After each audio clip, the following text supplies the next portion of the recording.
What is sleep to you? Most people, they go to sleep and they wake up not being able to remember what happened. Okay? I remember everything. This is Chris Langan, the man with the 200 IQ. Listening to him completely changed the way I see sleep and dreams. In other words, when I dream, I'm conscious of the dream. On some level, I see what's happening. People talk about lucid dreaming. I don't necessarily get into the dream and try to change it. Instead, I just watch it. What happens? Something is trying to communicate with me, about something that's going to happen, already did happen, some situation that exists. And so I'm going to pay attention to that communication. And I'm going to try to decode this when I wake up. Now, is that dream different dimensional dream, a different reality when you sleep? What is that when we dream? That's a language. All of these things like that gorilla in your dream, those are symbols. They're the symbols of a language. So what happens is when you have a dream, it is actually speaking a certain language to you. What you've got to do then is try to interpret the dream, which means finding out what that language is trying to tell you. There was a message here. Okay, how am I going to decode that message? So you work with the symbols you've got, and you can usually figure it out. I mean, if you actually put things how does this relate to that? How does that relate to this? You can actually put those things together and come up with a reasonable interpretation of what the message was. Stephen Greer shares a similar view on dreams, seeing them as a separate reality that can be controlled.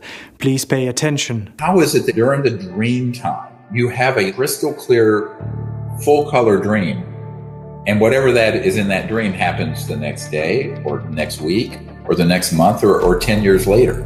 How does that happen? Think about it.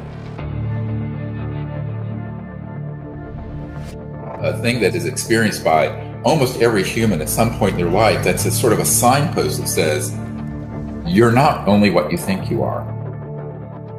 All I'm going to do is help you remember who you really are and give you some techniques that facilitate the sharpening of that ability.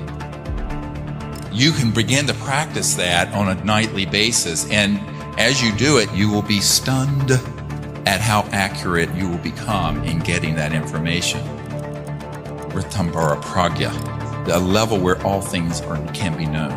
Everything can be known, past, present, future. What you have just heard, I would say a handful of people on Earth know, even in classified projects. It's highly compartmented.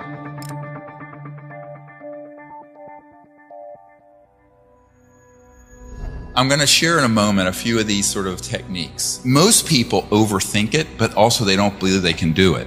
And that's the beginning of programming yourself for failure. So what we want to do is hit the reset button, reprogram ourselves for success and for being able to do it. And all I'm going to do is help you remember who you really are and give you some techniques that facilitate the sharpening of that ability. That's really all I can do. The rest you're doing yourself. Sharing right now is key to understanding the psychological and even physical dynamics of consciousness and non-locality and how it can be manifested. The ability to be a seer of a remote place or a remote time into the future. They're all easily accomplished if you understand the science and the fundamental knowledge of consciousness, its nature. You're not only what you think you are, locked in the frame of your physical form and in this time and place. You're actually connected in consciousness to every point in space and every point in time. And that includes right now, but going back, but going also forward, which is remote viewing into the future. This is something that has been unfortunately sort of relegated to mysticism, and a lot of thinking is that, well, you've got to be somebody living in a cave 50 years by yourself to experience this. This is absolutely a harmful myth that I think ecclesiastical and spiritual leaders, and unfortunately a lot of my scientific brethren, have propagated. That is a damnable lie. You do not have to be in some kind of esoteric ascetic setting to have that experience or to develop them. And so that is something that we have to begin to sort of move beyond this monkey on our shoulders going, oh, I'm just a little dumb thing and I'm just stuck right here on earth. And it's just, you're telling yourself that lie over and over again. And that becomes its own destiny.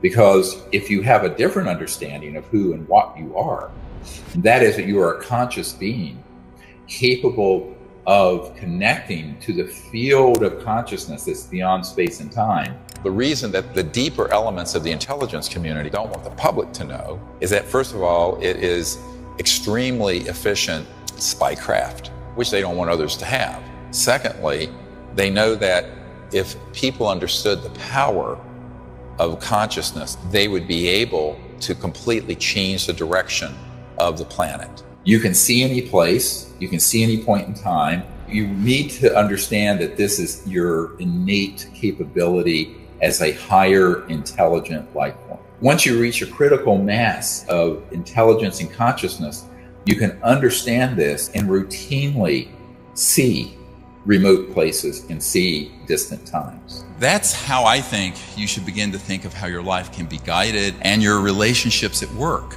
and family can be guided. Very intuitive.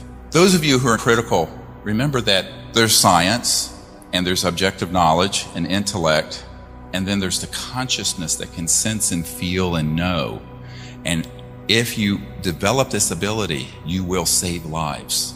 And in your normal everyday work, whoever you are, I mean, if you're a teacher and you're dealing with a student, intuiting what that person needs and what you need to teach, you following this? Be with me for a moment. What I would like to do now is just do an experiment taking you through these steps, and you can do this at home. If you're in a group of 3 or 4 people, get a box or a basket, and one person goes out of the room and puts any object in it, and the others have no idea. Now, here are the steps to it. Step 1, if you're going to not just do it on the fly instantly, you go into this quiet state of meditation and forget about targeting what you're remote viewing. Just stick with the process of experiencing the awake mind and do the meditation technique using either the breathing technique or the mantra or both, or whatever fires your rocket. And when you're in a deep, quiet state, instead of guessing what is in the box, just let your mind rest on it and ask to know what it is. You might see it. You might get the word for it. You may get an aspect of it. The key thing is to not intellectualize it or start just guessing like some kind of parlor trick or kindergarten game. And that's what most people do. So you have to kind of be brutally honest with yourself. Am I sensing this, or I'm just guessing? Now, initially, you may not know. Your mind may start pulling in all sorts of things. The other thing to understand is that what the mind does, here's the trick, and this is the real art and science of this. When you begin to sense something, you will begin to get something that is an accurate, objectively true remote view data point. And then the mind will start doing the monkey mind thing and leapfrog ahead of the process of just sensing and knowing what it is and filling in the blanks from your memory store. How do you distinguish and discern the difference? Practice. Because the more you practice it, the more you're going to realize when you're doing that and when you're not. And I will say this, if you do this often enough, this technique I just described with a box or something else where you don't know what it is, you'll begin to know what it feels like in your heart, in your gut, when it's an accurate perception. And you'll know what it feels like when it was just something that your mind began to confabulate and make up. Dream time. I mentioned this before you went to bed. You're asleep. So as you're going to sleep, get a journal, keep something by your bedside, and begin to affirm to yourself that you can have lucid dreaming. Be awake within the dream, and you can travel to places and know things in that state. You can begin to practice that on a nightly basis, and as you do it, it'll begin to go up and up and up in accuracy. I have found that if you're in a very deep, relaxed state, or even taking a nap, but you just gently intend as you're going in and out of the dream state or sleep state or in and out of the quiet meditative state to know something. It's an intending. And then just relax and let it flow into you and get yourself out of the way. So get your intellect and ego out of the way. It'll pop in like that. The other is when you're going to sleep, or mostly when you're waking up. You're coming out of sleep into the waking state, but you're kind of in that drowsy, half awake, half asleep state, but you're rested.